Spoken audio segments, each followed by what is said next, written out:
Sveiki, aš Joana ir čia mano kanalas Mados bandymai.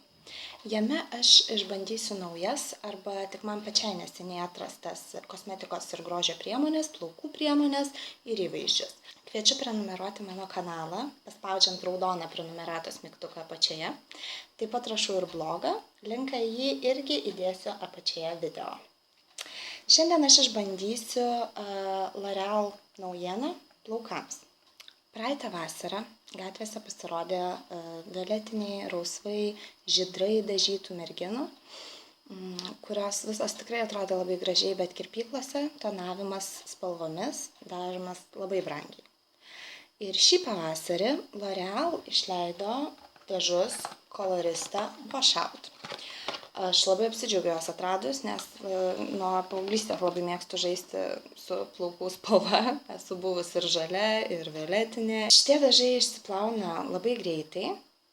Yra dviejų rūšių dažai. Vieni yra Vivid serijos, tai yra tamsiems plaukams, jų išlaikymas ilgesnis, taip pat jie išsiplauna po ilgesnio laiko, bet jie skirti tamsiaplaukiams. Ir yra pastel linija skirta šviesiems ir šviesintiems plaukams. Jie nuplaunami po 2, 3, maksimum 6 plovimų. Juos laikyti taip pat reikia trumpiau, bet spalvų spektras yra įvairesnis. Taigi aš nusipirkau Colorista Wash Out pastel linijos spalva Dirty Pink, purvina rožinė. Ir šiandien ją bandysiu. Pirmiausia, plaukus rekomenduojama išplauti, bet patariu nenaudoti jokių glotninančių šampūnų. Nieko su keratinu, su aliejais, kad šiaip plaukui yra labai gerai, bet į glotnų plauką sunkiau prasiskverbia dažas. Aš dažant plaukus geriausia plauti vaikiškų šampūnų. Tada plauko paviršius pasišiaušia ir dažas giliau kimba. Šiame video aš naudoju Kakės Makės obuolinį šampūną. Taip, rimtai naudojau Kakės Makės, bet išplovus plaukus juos geriau išdžiovinti ne iki galo, nes drėgnas plaukas irgi šiek tiek geriau ima dažą. Tai bandom.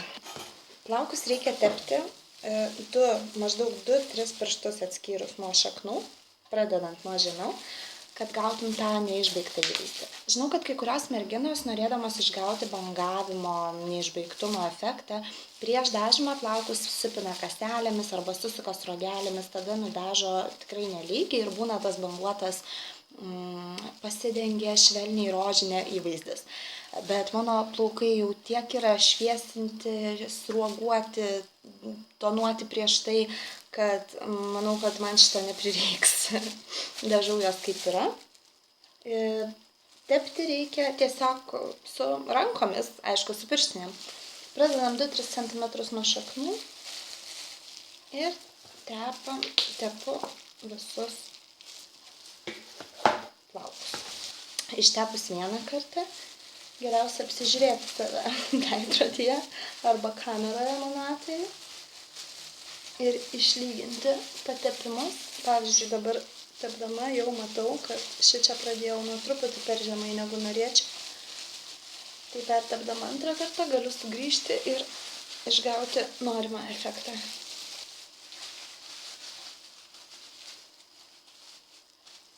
Viskas. Silpnesniam efektui reikia palaukti 15 minučių, stipresniam 20. Kadangi aš noriu eiti iki galo, lauksiu 20 ir susitiksim pasižiūrėti rezultato. Po 20 minučių plaukus reikia išskalauti, jokiu būdu neplauti šampūnu, nes taip išnyks pusė dažymo efekto. Išdžiovinti ir viskas. Aišku, po rankšluosčiu džiovinti plaukai ir tas rankšluostis tik dėl efekto.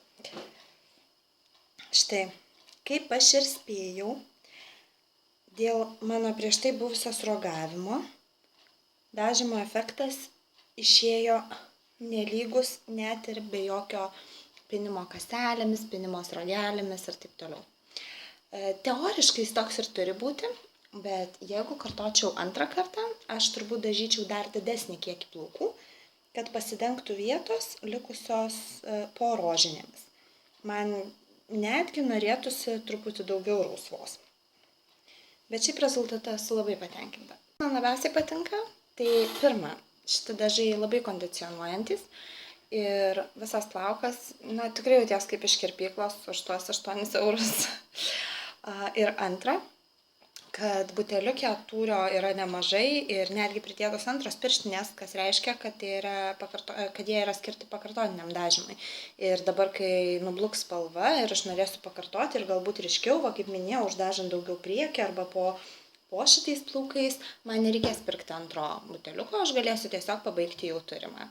Tai ačiū L'Oreal koloristai už galimybę pasidaryti namuose tą patį, kam reikėtų labai didelių pinigų kirpykloje. Šiam kartui viskas. Video jums buvo įdomus, nepamirškit paspausti patinka. Dar kartą kviečiu užsiprenumeruoti mano kanalą ir skaityti blogą, nuorodas rasite apačioje. Ir iki kitų bandymų.